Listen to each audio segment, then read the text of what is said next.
national anthem. It is back to the broadcast and back to baseball. Hello, everybody, once again. If you're just tuning in, I'd like to remind you that this broadcast is between the YD Red Sox here visiting the Harwich Mariners. I'm Tyler Henry alongside my broadcast partner all season long in Colin Casey. And Colin, originally a doubleheader scheduled for yesterday, which was not supposed to be a doubleheader. We had a game that was scheduled for last Tuesday with YD. That was rained out, so they decided to pad it on top of a game yesterday. Neither one of those gets played, so both of those games had new dates. This game was also originally scheduled, and it seems like we're kind of just right back on track here as everybody in the Cape Cod League just tries to make do with the amount of days that they have open. But at this point, it could turn into a very cramped end of the season for a lot of these teams. Yeah, it's certainly looking that way with both the doubleheader games scheduled for July 8th and July 15th. Those are both previously off days, so that includes more baseball during those weeks, which, of course, can never have too much baseball now. But I guess the good news is for both teams, now both those games will revert to 9 innings each instead of the 7 innings that was scheduled for. So back to it was originally is 9 innings each. So obviously it's going to get really important to have your players well rested during this stretch. You know, get guys in, give guys much needed rest when they do need it. So they're going to start taking advantage of their off days because there's probably not going to be a lot of them left come late July. I was going to say, if you're a player here on the Cape Cod League and you were planning on visiting the beach, it may be a tough summer to do that, but plenty of baseball to be played here towards the end of the season. Another ceremonial first pitch going on right now. That one misses just a bit outside and high, but taking the mound now will be Buddy Hayward, who again will be getting a start today. Already one start for him this season. He is 0-1 on the record, a 6.23 ERA, 5 strikeouts to just 4 walks, and you know, through his first appearance, he looked okay. Just seemed to give up a couple of really tough hits in tough spots. So he's looking to bounce back here in his second outing, the big righty from Plantation, Florida. And as Coach likes to refer to him, the wicked smart guy goes to have it. That was a great impersonation right there. Stop it. No, it was not. Yeah. So Buddy Hayward back out there. Once again, let's take a look at the lineup he will be facing off against in the YD Red Sox. Hitting first and playing DH will be Noah Campbell. Out in left, Austin Wells. Third baseman, Riley King. Right fielder, Andrew Eister. First baseman, Jack Wold. Second baseman, Gavin Dugas. Catcher, Noah Cardenas. Center fielder, Jake Palmer. And shortstop, Drew Swift. Swift coming out of the University of Arizona State. I feel like we're playing bingo with all these ASU guys. It seems like there's at least one on every team except for this one. Well, it says a lot about how good the program is. When you have more guys coming to the Cape during the summer, it shows how strong your baseball roster is. And that kind of goes across the board for Arizona State. You look at every single sport there, and even in hockey now, they're starting to really develop. So they're one of the most well-rounded universities when it comes to sports programs. And here on the Cape is a great example of that. You see all these guys just East Coast, West Coast of the Cape, doesn't matter. There's just so much talent from Sun Devils represented here in Cape Cod. Yep, they were the only team, or the only college, I should say, who made it to both the NCAA men's tournament, the NCAA women's tournament, a NCAA football bowl game, and both the College World Series and College World Series for softball and baseball. So kind of getting everything out there. They also made it to the tournament for hockey, but here we turn back to Cape Cod action. Leading things off here will be Noah Campbell, who, as we mentioned yesterday, is on an absolute tear. This entire offense has been just completely potent from top to bottom. Campbell, one of the leaders there, hitting .500 on the year. The first pitch he sees is a fastball that'll just miss up from Buddy Hayward. Yeah, and Campbell just really picking up where he left off last year with the YD Red Sox. He was one of the top contenders for league MVP. He'll foul this one away, and yes, the ever-dangerous lefty standing in there, trying to get things started here for a YD team that took an early lead on Harwich yesterday. They went up 1-0 back in the first inning, but Harwich able to get all 3 of those runs back. That game will be void as this one misses high and inside. So things kind of going back to normal as we will restart that game at one of the later makeup dates. It'll be a 9-inning bout between these two as Hayward from the windup kicks and fires, and that'll miss another high fastball. It's a 3-1 count here. Yeah, last year Campbell did his best Ted Williams impersonation, hitting .406 with 3 games left in the season. He did finish the season 0 for 11 to fall to .364 when it comes to batting average, but still a very good season nonetheless. And he'll take a 5-pitch walk here to start the outing from Buddy Hayward, so nothing like that. A runner on base here to start the game for YD, and that will bring up Austin Wells. Wells, one of 2 guys in this lineup with 3 home runs, which is good enough for a share of the Cape Cod League in that category. Yep, the big slugger, only hitting 265, but you mentioned it, the power numbers have been absolutely absurd so far for Austin Wells, and he is one of the more dangerous hitters in this lineup. Runner on first, nobody out. Buddy Hayward ready to go. First pitch is going to miss just inside, and it's a 1-0 count on Wells.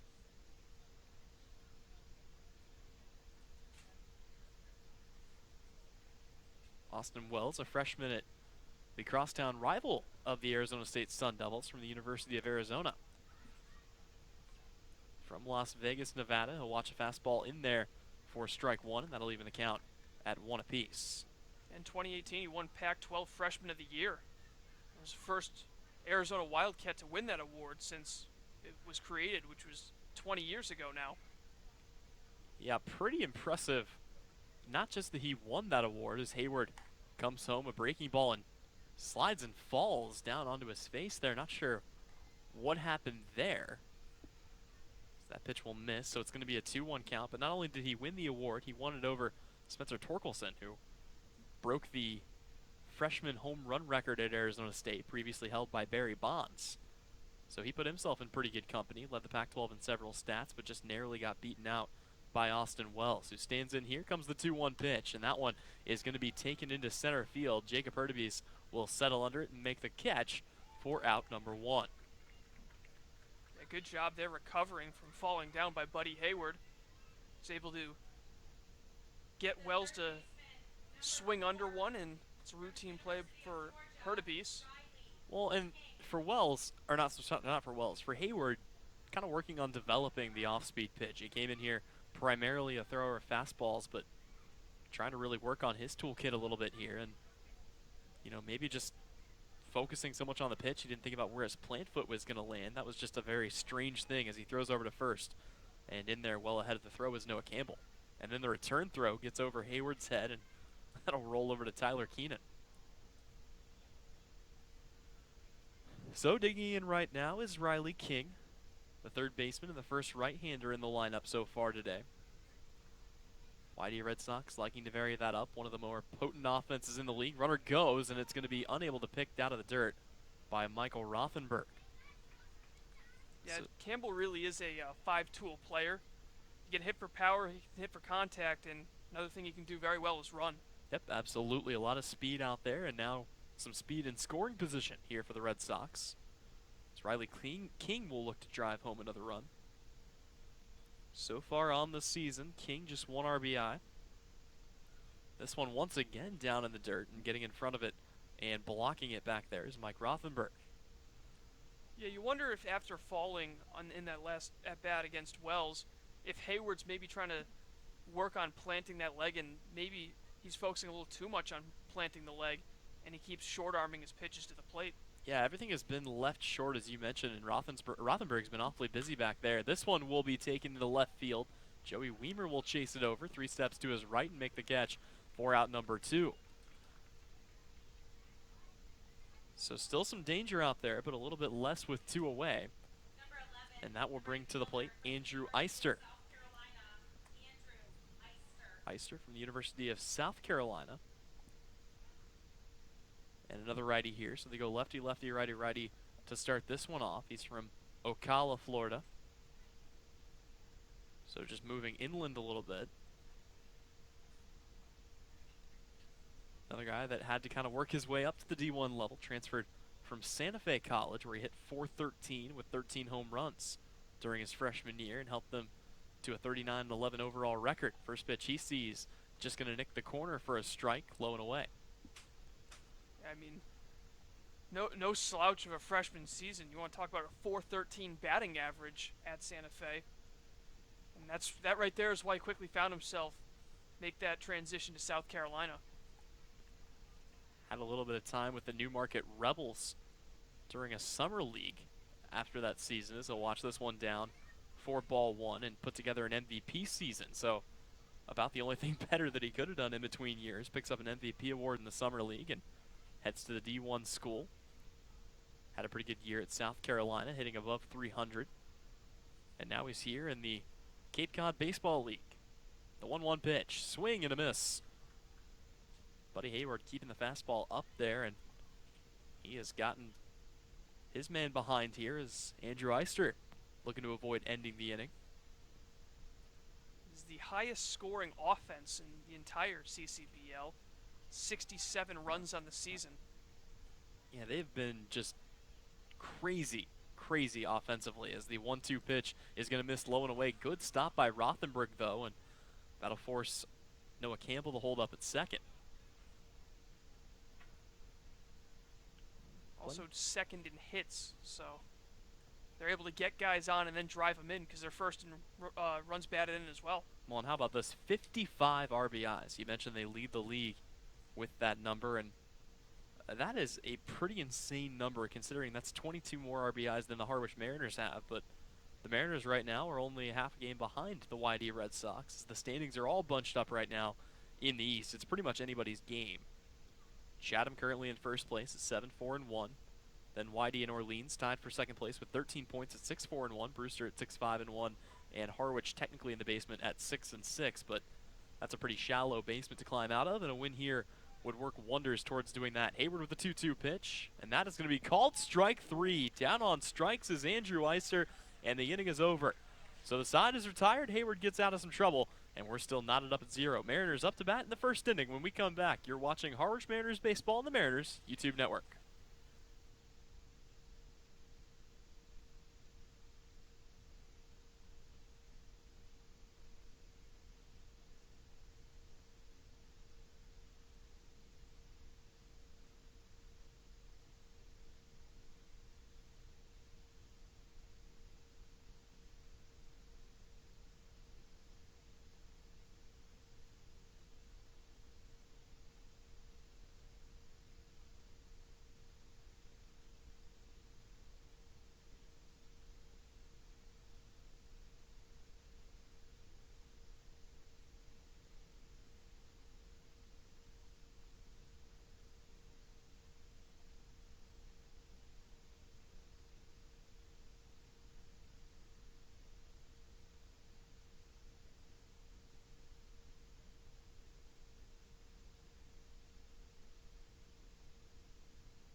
We head on to the home half of the first inning. Harwich Mariners looking to score some runs here early on in this one. They were able to jump out to a pretty early lead on YD yesterday, but that game was called. So Colin looking to keep the heat in the bats and try to get off to another good start here today.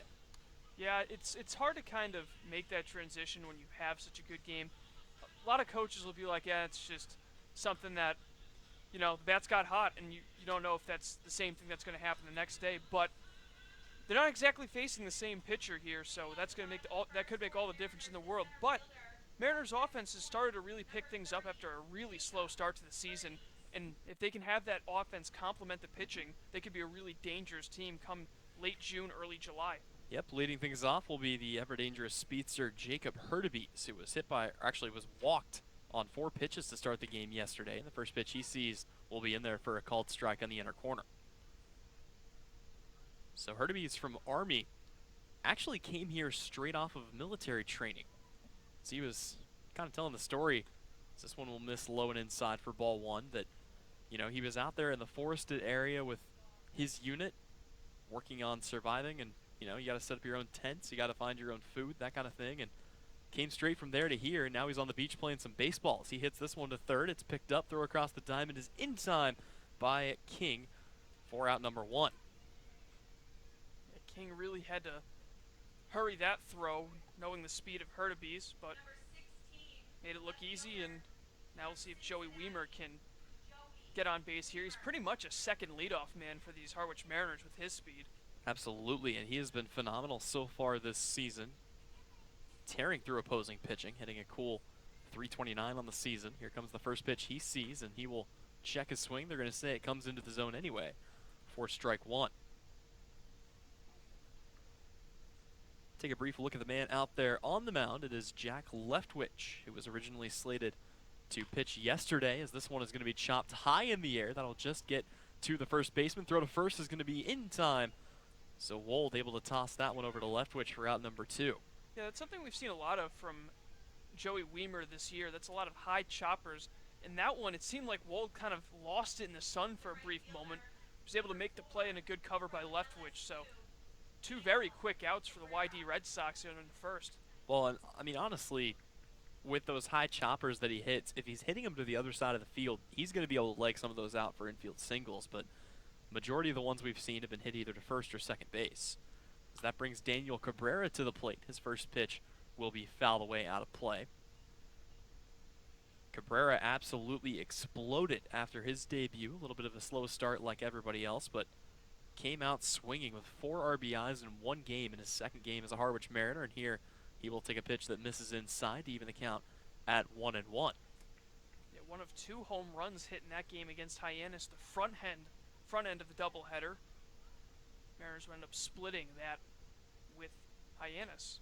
Another pitch that misses inside, and kind of having to duck out of the way and step back in is Cabrera. Of course, it is June 26th, and that means the Team USA guys are officially gone from the team, as the 2-1 is a broken bat flare straight up in the air. Coming in hard is the shortstop Swift, and he makes the catch for out number 3. So the side is retired, 3 up, 3 down. We head to the second still, scoreless here from White House Field. We'll be right back with more baseball. You're listening to this on the Cape Cod Baseball Network.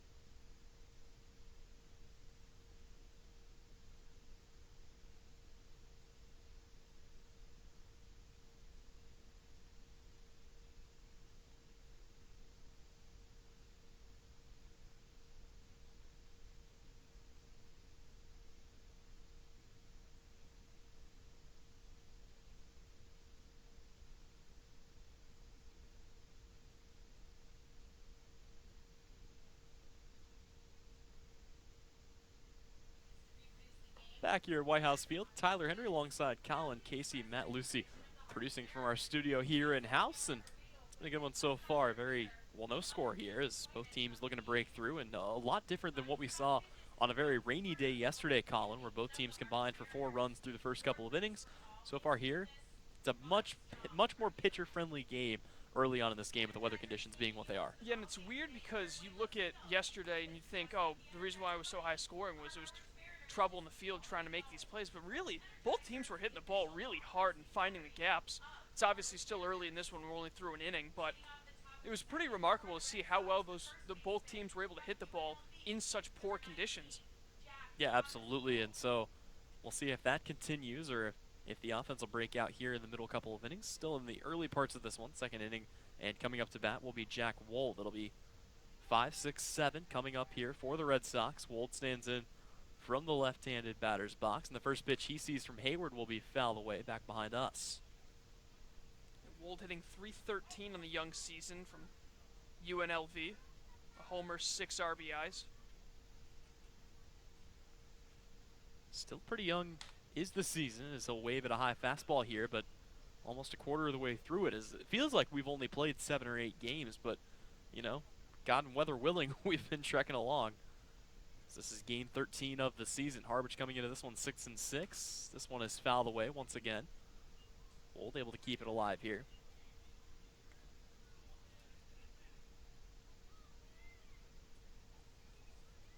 So Wold digs in again. Hayward trying to finish him off. Here comes the 0-2. And that'll miss high and away, making a 1-2 count. Yeah, looking at the standings, both in the East and the West, things are relatively close all across the board. This one is going to be hammered into right field. Chasing it back is Daniel Cabrera, but he will make the catch before he hits any kind of a track out there for out number 1. Yeah, looking at the standings, outside of Hyannis, everyone's relatively close to the front, like within 2 games at least. And as far as Hyannis goes, they still have time to at least be able to catch the back of the pack here They're about 2.5 games back of fourth place Bourne, so really still anyone's game as we are still a couple of days shy of the new month in July. Yep, still got about 30 to 32 games, depending on who you are, as this one will be fouled back by Gavin Dugas. Dugas from the University of Louisiana State, LSU, and of course, the teammate of a couple of guys on this squad. Notable ones include Daniel Cabrera and Hal Hughes, that he waves it an off-speed pitch that's in there for strike two.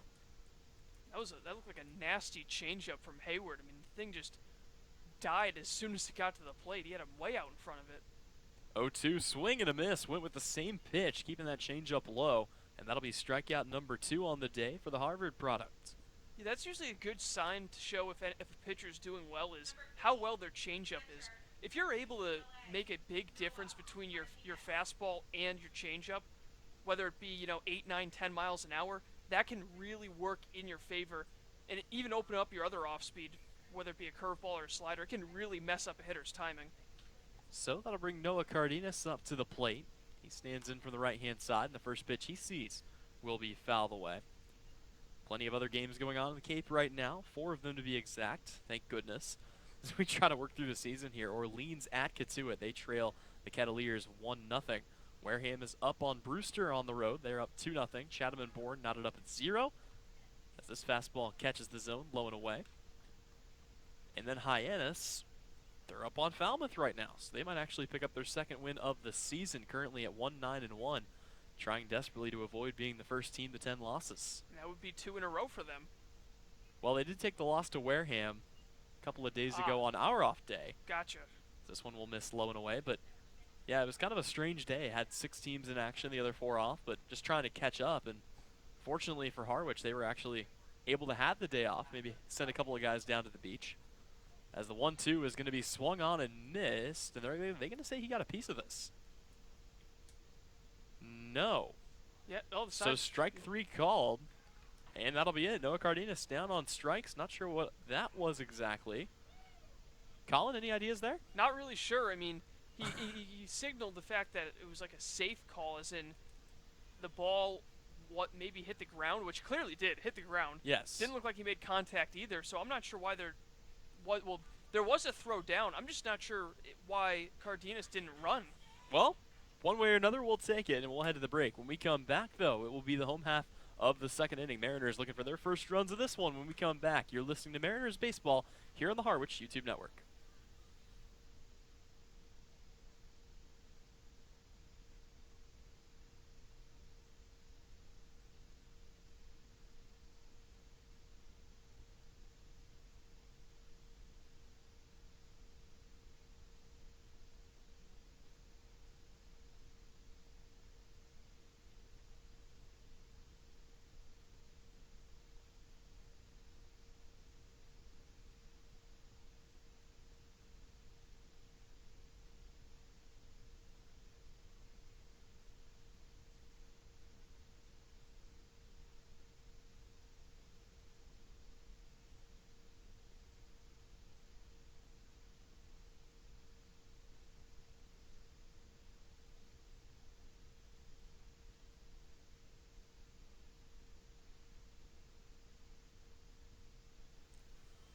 And welcome back to White House Field. Scoreless through an inning and a half between the YD Red Sox and the Harwich Mariners. And this Harwich Mariners broadcast is brought to you in part by Curry College. Curry College offers 14 NCAA Division III athletic teams in sports such as football, baseball, softball, basketball, hockey, soccer, lacrosse, tennis, cross country, and volleyball. Read about the success of the Curry Colonels and their championship teams. It's all online at www.curry.edu.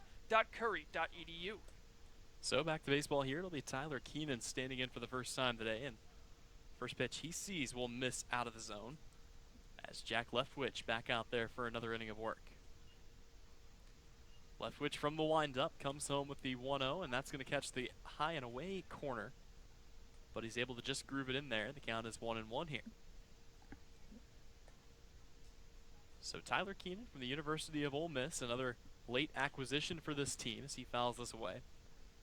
One of 4 guys with a home run so far on the active roster. One of 5 guys to go a yard on the season.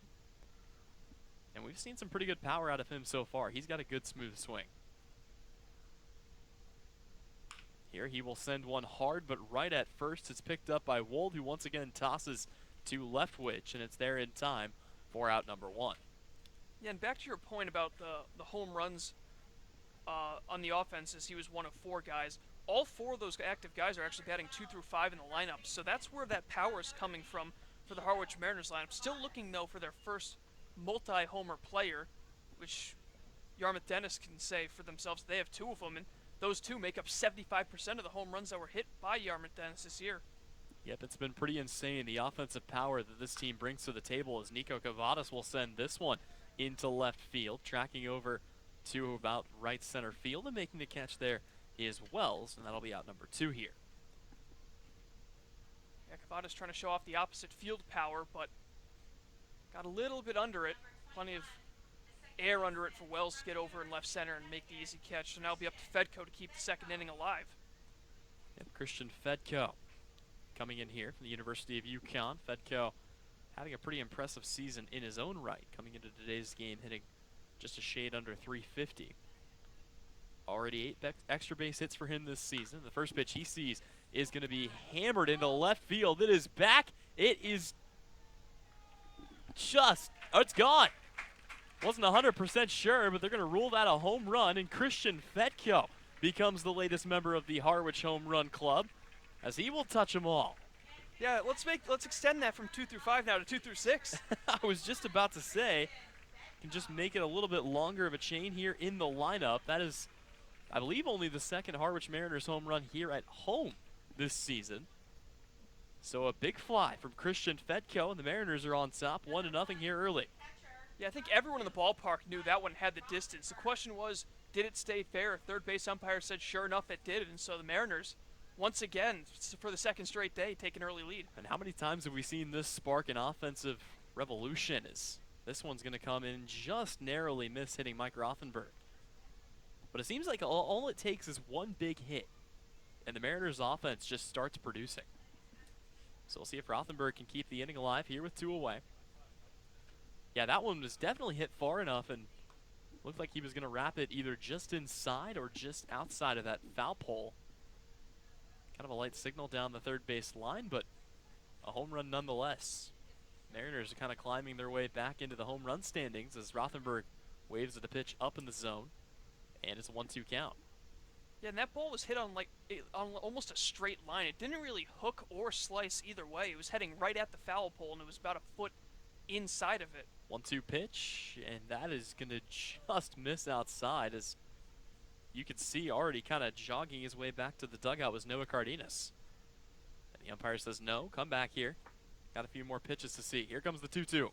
That one will be chopped right at Leftwich, and he'll still throw on to first in time for out number 3, but not before the Mariners take a 1-0 lead, courtesy of a Christian Fedko big fly. They're on top 1-0 when we come back. It'll be the third inning of play. After this from White House Field, you're listening to Mariners Baseball on the Harwich YouTube Network.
Back to baseball. Buddy Hayward back out for a third inning of work as he will face off against 8-9-1 coming up here for the YD Red Sox. It'll be Jake Palmer, Drew Swift, and then back to the top of the order in Noah Campbell. And so far, the Harwich Mariners, Colin, only one hit through the first 2 innings, but it was one over the fence, and they held a 1-0 lead. Yeah, Fedko got a hold of one with 2 away last inning, and now Hayward goes back out. He looked really good in the second inning. He had the leadoff walk, and he's retired 6 straight batters since then. So once you have that lead and you're pitching well, his confidence has got to be through the roof right now. That it does. So he'll face off against the 8-hole hitter. As I mentioned, it'll be Jake Palmer to lead things off here. It's been a little while since Buddy Hayward came in to start. You have to go all the way back to the game against Chatham, in which the Mariners lost 5-0. But for Buddy Hayward, not a bad outing. Gave up the 4 runs, 3 of which were earned. 5 strikeouts to only 4 walks, but in that game, the Mariners unable to provide even a single run of support. So already getting more now than he did then, in a much different lineup than what we saw against Chatham. What feels like all those weeks ago is Hayward's first delivery is a fastball that gets in there down the pipe for strike 1.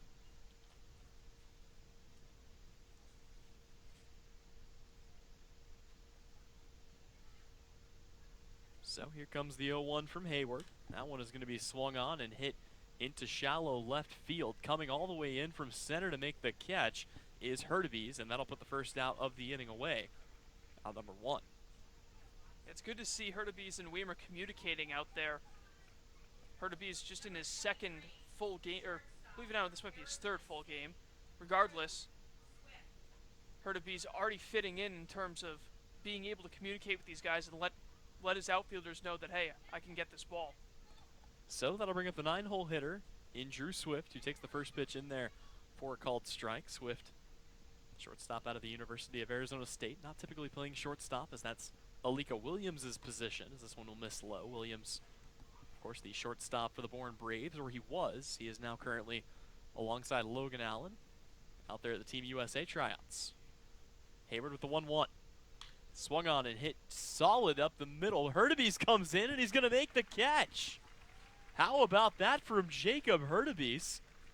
Kind of stumbling his way in, had to make a halfway dive there, and he's able to put it out for number 2. Yeah, no need to communicate on that one. He knew that ball was his from the start, got a great jump. Ball kind of handcuffed him when it finally got to him, but he was able to put himself in good position, so a nice defensive inning so far for Jacob Hurtubise. So back to the top of the order we go. Coming up now will be Noah Campbell, who is 0 for today with a walk. First pitch he sees is from Buddy Hayward's a fastball on the outer half, and that's been his go-to pitch for strike 1. Trying to keep that on the outer half. Campbell digs in. Here comes the 0-1 pitch, and that'll miss a fastball a little further out. Back to my point about the starting lineup back in that game that was unable to give Buddy Hayward much support. Not a lot of guys still around from that roster. Only 4 guys from the starting lineup are still on the team today, and only 3 of them in the starting lineup today. So a bit of an offensive kind of facelift, if you will, for this team. Adding a lot of guys from the College World Series. A few more still on their way. Reinforcements from Texas Tech, including Max Marischok, Dylan Noisy, and Bryce Bonnet. Here comes the 1-2. Breaking ball in there for strike 3, and Buddy Hayward has his 4th strikeout of the day. That'll retire the side.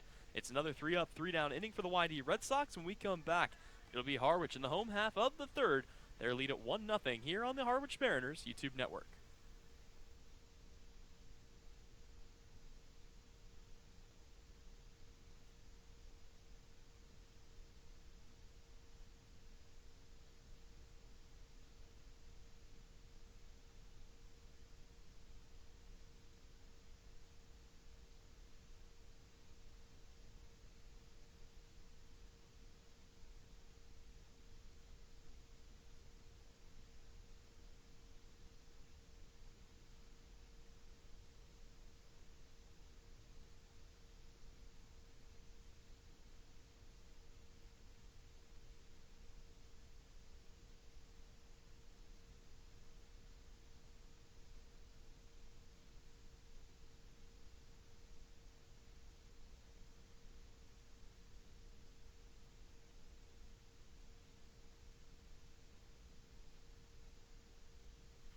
Welcome back to White House Field. Tyler Henry, Colin Casey. A couple of score updates to pass along your way. The Chatham A's have taken a 1-0 lead over the Bourne Braves, but more importantly, Colin, Harbor Hawk's going to Harbor Hawk. Things are getting awfully dangerous. They had a 3-1 lead going into the bottom of the 3rd, but back-to-back bases-loaded walks have given the Falmouth Commodores, they brought it back within 1. Actually, it was 3-0 coming into the inning. Now it is 3-2. So they're in a little bit of trouble here with one away, and we'll see how that one shakes out. But here it'll be the Harwich Mariners coming up 8-9-1, starting off with Chris Lanzilli here getting his first at bat of the day.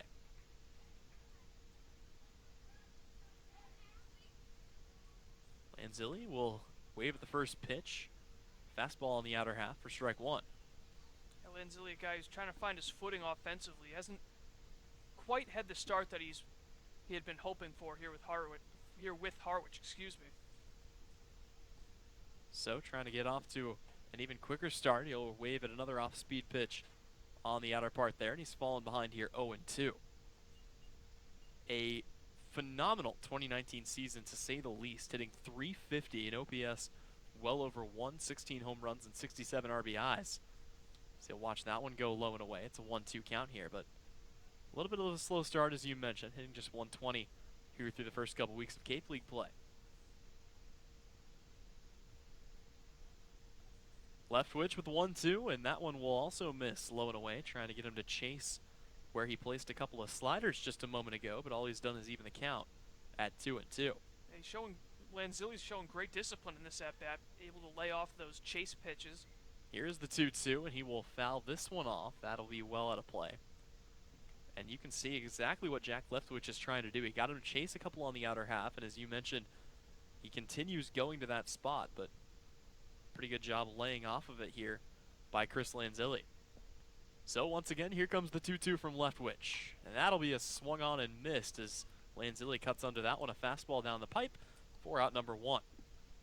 Yeah, that's a great job of mixing pitches for Leftwich. Gave him a couple of curveballs, and then all of a sudden he just cranks up the heat on him, unable to catch up to it.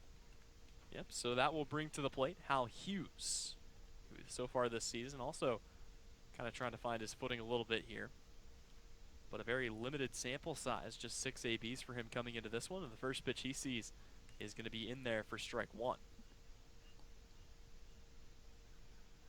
Hughes was able to reach on a walk yesterday in his one unofficial at bat in an unofficial game.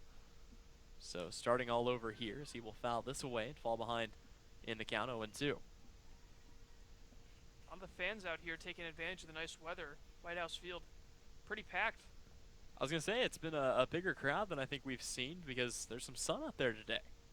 No imminent rain, so a really good crowd here on tap.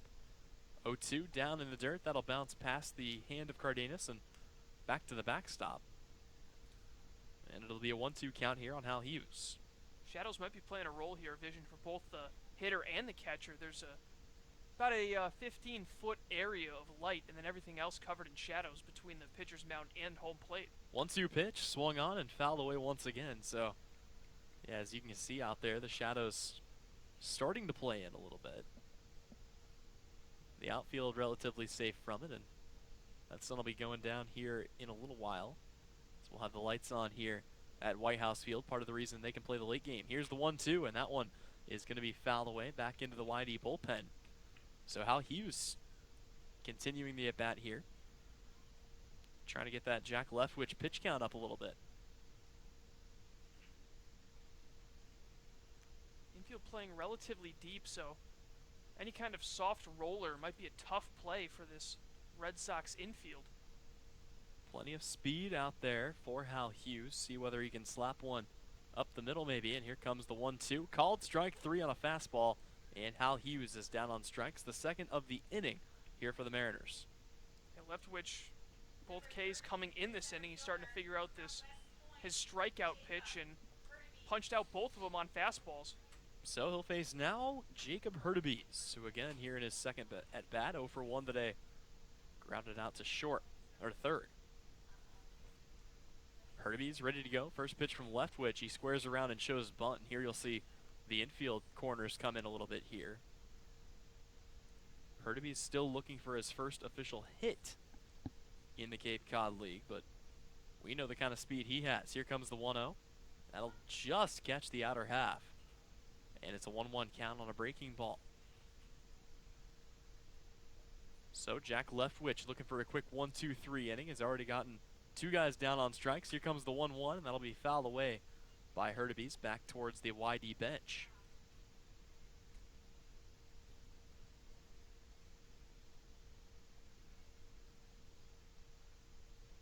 Harwich scored their only run of the game with 2 outs. That coming off a solo shot from Christian Fedko. So far, the only hit of the day for the Mariners. The 1-2 pitch. Swing and a miss, strike 3. And just like that, Jack Leftwich has retired the side on strikes. 3 up, 3 down, all via the strikeout. We head to the 4th inning. Still a Mariners 1-0 lead when we come back. You're watching Harwich Mariners baseball on the Mariners YouTube network.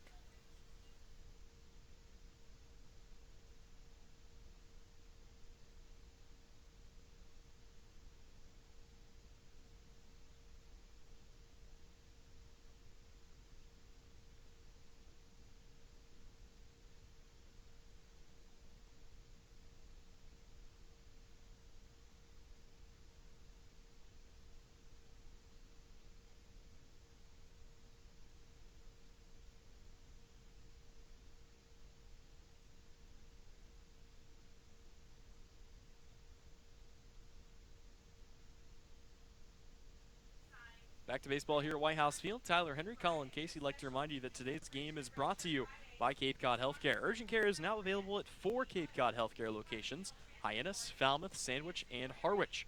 Open after hours and weekends, staffed by ER physicians. Urgent care when you need it. Learn more at capecodhealth.org/urgent care.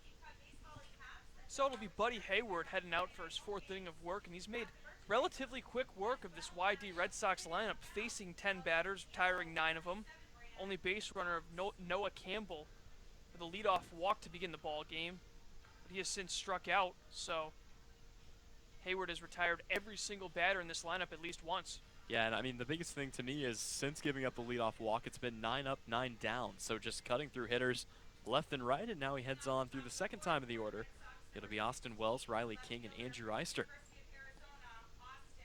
So Wells, who flew out to center in his first at-bat, one of the biggest power threats throughout the league with 3 home runs on the season. And Hayward delivers the first pitch. It'll miss low in the dirt. They appeal down to 3rd, and no, he did not, says third base umpire Mark Delaney. Yep, really quickly, umpires down at 3rd. You mentioned Mark Delaney, Jeff Kinney at 1st, and Tim Carey behind the dish. 1-0 misses just upstairs. And I might normally shy away from this, but the umpires from yesterday's game were given a suspension for the way that they handled things going out of the rainout. So that pitch is in there for a fastball, and you know, Coach Engler and also Coach Pickler very upset with the way that that all went down, as they kind of gave the signal that the game was over. Didn't talk to either coach, just kind of walked off the field. 2-1s on the outside corner. Yeah, it really took everybody by surprise. Fans, spectators, well, same thing, but fans, coaches, players really weren't sure what to do. I mean, it was clear that they were calling the game, but just a weird way of doing it as 2-2 will miss inside to work the count full. Yeah, and we were kind of sitting there wondering, like, okay, so is this game going to be resumed? When is the date that they'll make it up? What's the plan? But kind of left to figure it out for ourselves. So we got it sorted out. We know the makeup dates, and we've passed those along to you on social media. 3-2, Wells hits it on the ground to 2nd. Fedko, throw on to Cavadas is in time, and so that is now 10 consecutive batters retired by Buddy Hayward, 1 away in the 4th. Well, he is absolutely cruising, and for a guy that, I mean, these off-speed pitches that have looked pretty good today, Colin, are developmental. I mean, he's still working on these pitches, predominantly just a fastball guy, but he has looked awfully good, and I think, you know, with 1 game under his belt, throwing a little bit more, it's really helped him here in this one. Riley King, the 3-hole hitter, batting, flew out to left in his first appearance, and there you'll see another off-speed pitch swung on and missed for strike 1. It seems like his fastball is generating relatively weak contact, and his off-speed, they're just having trouble hitting entirely. 0-1, another changeup, another swing and a miss, and now King falls behind 0-2. Yep, and, you know, that's been the mantra for every single starter this entire season. Get ahead of the hitter, and it's worked to perfection for the Mariners so far. 0-2's in there for a called strike 3. And so that is out number 2, and that is the 5th strikeout for Hayward. 2 away. Yeah, he is just tearing through hitters. He's already tallied up the number of strikeouts that he had through 4 1/3 back in his first outing, and with only 1 walk as opposed to the 4 he had during that game.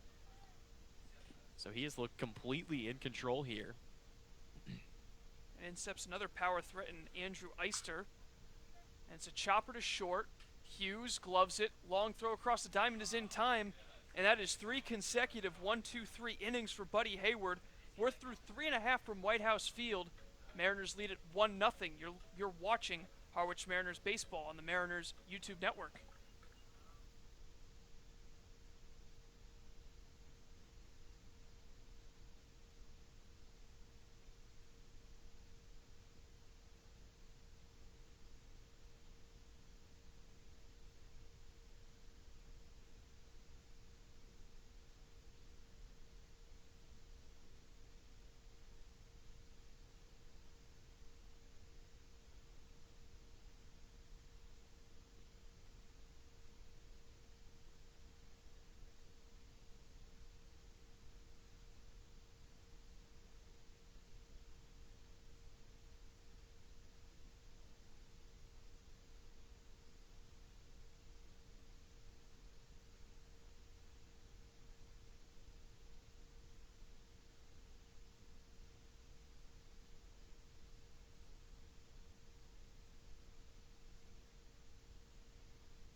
One nothing Mariners with the lead through 3.5 innings, and it'll be the 2-3-4 hitters for Harwich, starting with Joey Weimer from Cincinnati.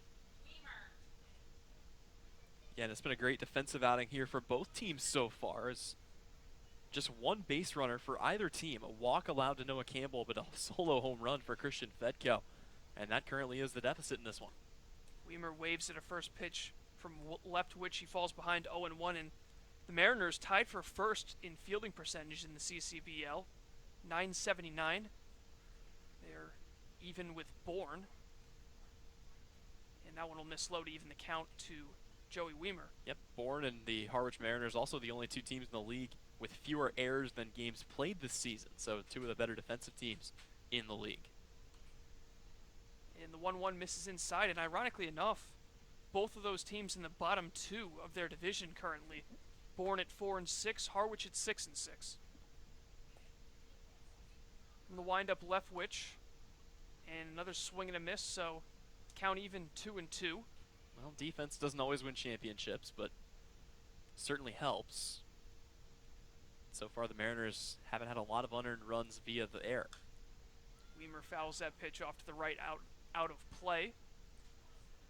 Speaking of the low-scoring game, this is the kind of game that the Harwich Mariners have had a tendency to win this season. Is in games decided by 2 or fewer runs, they've been 4-2. In games decided by 4 or more, they're 2-4. So it's still pretty early, but they like these gritty defensive battles.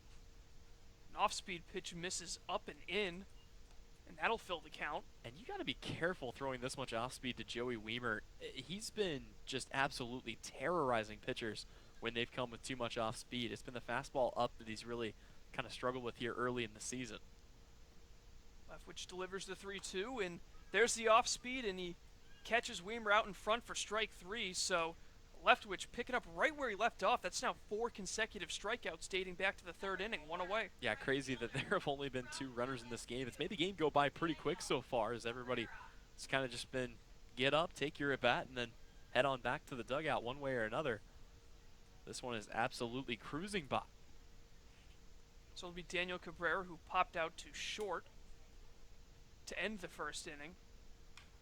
And this time he'll tap one foul, glanced off of him before rolling down the line. That'll be a foul ball. And back to your point about the pace of this game, one of the things the CCBL is really focused on as well is speeding up that pace of play. We know the issues that the MLB have had with it, but it seems like the Cape Cod League has been very, very proactive in trying to correct the problems faced by pace of play as Cabrera swings and misses to fall behind 0-2. Yeah, and I mean, there are so many things the MLB's tried to do, but at the end of the day, it's developmental leagues like this where they teach the guys, get the ball, throw the pitch. You don't waste 30 seconds in between pitches trying to set something up. So this one will miss low here to Daniel Cabrera. And, I mean, we've seen guys like Connor Seckler, and, I mean, even Logan Allen comes to mind, one of the quickest guys we've seen work in the league, and they're effective. They're really, really good pitchers. I mean, Logan Allen, arguably the best pitcher in the league, and he doesn't waste too much time in between pitches.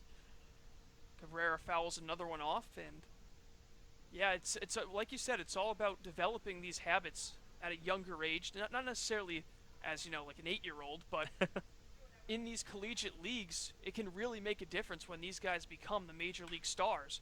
As there's a ground ball up the middle, over it's short, gloved by Swift, throw on to first is in time for out number 2. Yep, and that'll bring up Tyler Keenan. But, we've seen, there are so many guys at the pro level that take forever. They get the ball, they stretch it out, they think a lot, they get on the hill, they have a slow delivery. Then the batter calls time because he's thrown off of his rhythm, and you do it all over again. Whereas in the Cape Cod League, it's most of the pitchers. It's not just the 2 guys we mentioned. Most of the guys work pretty quick. I think we've seen 2 games where the guy doesn't just get it and go. So Tyler Keenan swings the first pitch he sees and sends it down the left field line foul. Yep, Keenan on the day, 0 for 1 with a ground out back to the first baseman. They were able to flip the first to get him. Comes in 3 for 12 on the season with a home run.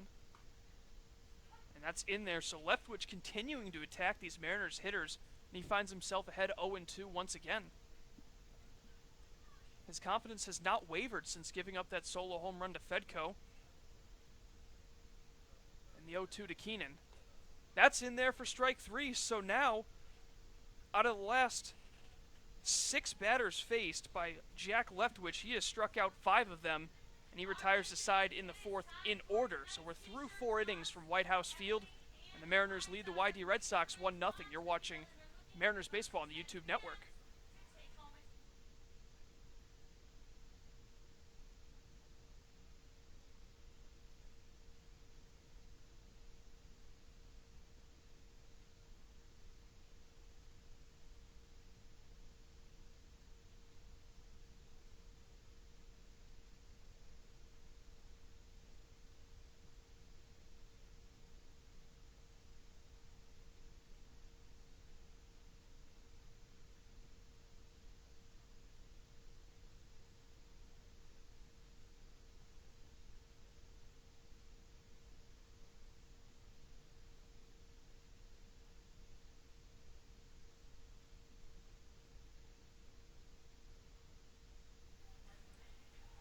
Buddy Hayward heads back out for his 5th inning of work, and he's been terrific. No hits allowed through 4. Just the 1 walk to lead off the game, and then Campbell stole second. That's been it for the YD Red Sox, as since then it's been 12 straight retired. So now Jack Thomas Wald will try to end that streak to lead off the 5th. Yeah, and you want to talk about a classic pitcher's duel. Right now they're going back and forth to see who can get more strikeouts, and currently that number is tied up at 6 apiece. We've seen Leftwich fell behind early on, but as you mentioned, he was able to strike out 6 guys in his last 7 batters faced. Actually, 5 guys in his last 6, I should say. 5 strikeouts for both pitchers so far. So the first pitch to Wald is hit on a hop, and a nice play by Nico Cavadas to snag it and tag first base for out number 1. That ball was hit very hard, but it's 1 pitch, 1 out for the Red Sox. Yep, another good play there by Nico Cavadas, and he's used to playing the other hot corner. We've seen him over at third base a time or 2 this season, but he can get it done on either side, and that comes in handy to put the first out away here. So it'll be Gavin Dugas, who has had a very limited exposure to Cape Cod baseball. So he's just 0 for 2 coming into this game, as he'll take the first pitch right down the middle for strike 1. Yep, and a part of the reason is where he's from. He's another teammate of both Hal Hughes and, of course, Daniel Cabrera at LSU. And this is not great. The umpire is going to signal for Coach to come out and take a look at Buddy Hayward. And Colin, did you see anything that prompted that? Right. I'm not really sure exactly what the situation might be, but you look back to that fall he had in the first inning, you wonder if maybe he's been dealing with something this whole time. He's looked phenomenal. He's retired now 13 guys in a row, but the umpire looking over towards the dugout and has Coach Englert come out, and we look in some tossing in the Mariners bullpen now. Is Jared Weatherby up? Well, that's kind of the concerning thing to me, is how quickly the umpire signaled for Coach to come out. And so, yeah, that'll do it. Buddy Hayward is going to be taken off the field here. it'll end as a pretty solid outing for him, but obviously that's not the concern. The concern is what went wrong there and how that will affect him going forward. So we're going to have a pitching change here from White House Field. Once again, the Mariners leading the Red Sox 1-0. We'll take a quick break with it. You're watching Harwich Mariners Baseball on the Mariners YouTube network.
Welcome back to White House Field. Tyler Henry, Colin Casey. It'll be a pitching change here as Buddy Hayward has officially come out. The book closes on him. 4 1/3 of an innings pitched.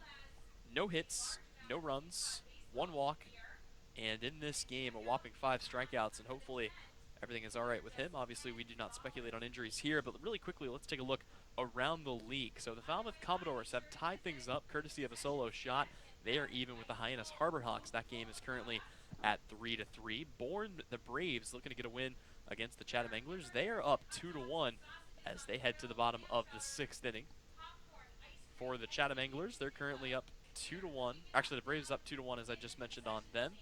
Brewster currently trailing Wareham 5-0, and down in Orleans, things are knotted up at 3-3 as the Kettleers are going at them. And let's really quickly talk about the Brewster Whitecaps, as it will be unlimited time to warm up for the pitcher coming into this one. But for the Whitecaps, got to be one of the streakiest teams in the league. You start your season 0-3, then you go on a 6-game winning streak. You get hit with a tie, and now they're at risk of losing 2 in a row here. I mean, this team just kind of goes in waves. Yeah, clearly, I mean, sometimes that's what it's all about when it comes to winning these titles in the Cape Cod Baseball Leagues. Can you get hot at the right time? For Brewster, they've experienced both the highs and the lows, the peaks and the valleys so far, and they still find themselves right in the middle of it. Right now, they're, I believe, 4th with a 6-5-1 record.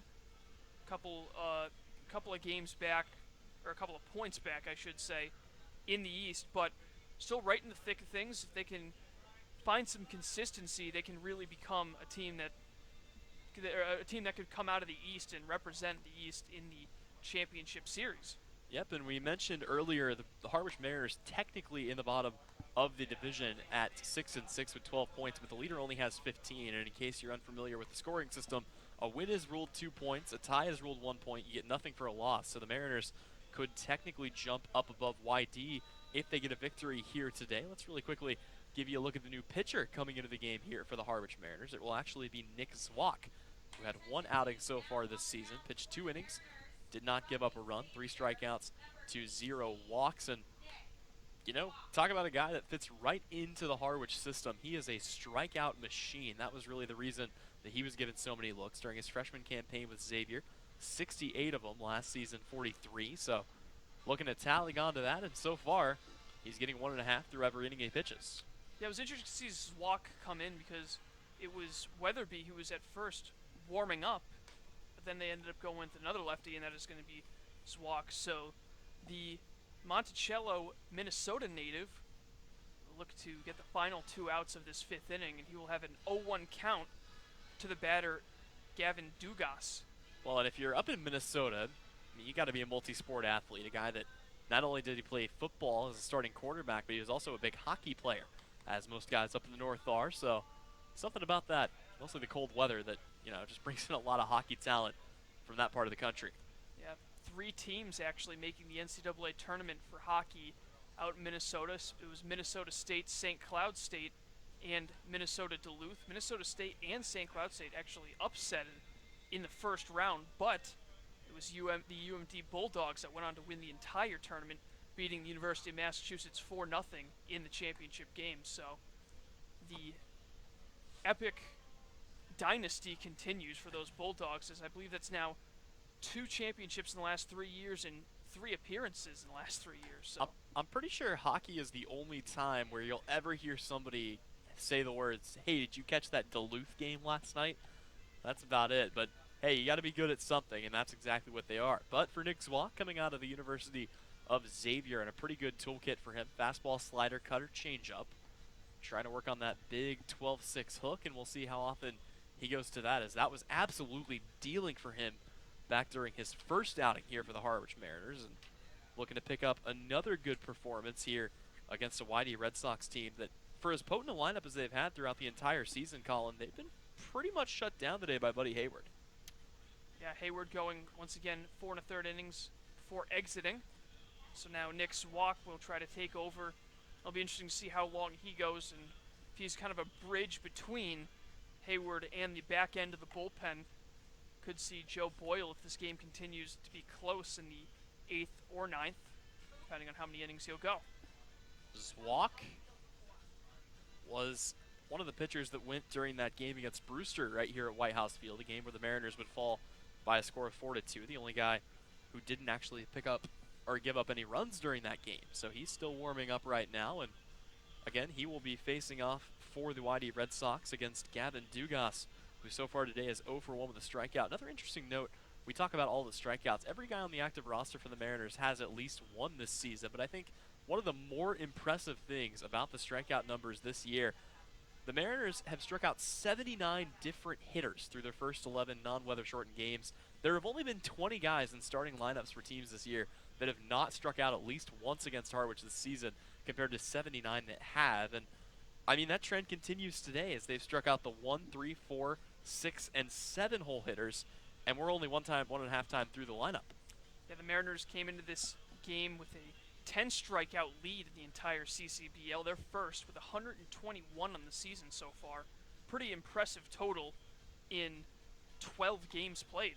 And for as incredible as that's been, I mean, you look at a team in Chatham that would normally be up there in first. They've got 111 sitting in second place and 102 in third, but you go all the way down to the bottom, and the Bourne Braves have just 65 strikeouts this season. So they've really relied more on the defense than they have on the pitching. Home plate umpire Tim Carey coming out to have a word with Nick Zwok, and it looks like we're going to get back to baseball here, as hopefully that unlimited warm-up time is able to help him out. And I think a part of the reason why they decided to go with Zwok instead of Weatherby had already been warming up, but you knew that you didn't have to rush him. You could put in anybody that you wanted, and so they elect to go with Zwok, who is a guy that they know can eat up some innings. He's one that was originally going to be tabbed for a start, but here he'll face off against Gavin Dugas for the first time today. And his walk from the windup, it was an 0-1 count. Now it's 0-2 as he fires in a strike. Yep, he's lucky to inherit that first strike as well, so taking advantage of that. We'll see if the trend continues with strikeouts here. The 0-2 just misses inside as Dugas had to turn away from it. And right now, no action in the pen, so it could be multiple innings here for Nick Zwok. 1-0 the Mariners lead, the 1-2. Swing and a miss for strike 3, so a good start for Zwok as he retires Dugas on strikes. And there's 2 away now in the top of the 5th. Yep, and that'll bring up the catcher in Noah Cardenas, who is 0 for 1 today with a strikeout himself. So try to avoid being a strikeout victim here on back-to-back hits. And then we love joking about the tendencies and things that we see. The one other time that a home run was hit here at White House Field this season, it was Joey Weimer. And that was en route to a 1-0 victory over the Falmouth Commodores. So the 1 run was enough then. That was the first game of a doubleheader back on Father's Day. First pitch misses high. Yep, and of course in that second game, Harwich able to pick up a big-time 7-2 victory and sweep Falmouth out of the top spot of the West. 1-0 to Cardenas is just low. Cardenas came into this one with a very limited number of at-bats. He was just 1 for 3 with a single. Make it 1 for 4 now after striking out to end the top of the second. 2-0 from Zwok, and that one is fouled backwards and to the right out of play. Yep, and with such an extensive list of options to choose from for Nick's walk, he can really vary up what he comes with. We've seen him keeping a lot of pitches kind of on the inner half right now, but he can definitely play with things on the outside as well. It just depends on what he's comfortable with and what he's feeling. 2-1 misses down and in, so Cardenas looking to become the second base runner of the game. His team still held without a hit through 4 2/3. That's now back-to-back home games that we've seen that happen. Last one coming against Katuitt. And there's a line drive, and that will be the first hit of the game. So Cardenas with a 2-out single. Ball thrown back in by Weimer, and now with 2 away, Jake Palmer looking to try to keep the line moving here in the 5th. Yep, there it is, right on cue.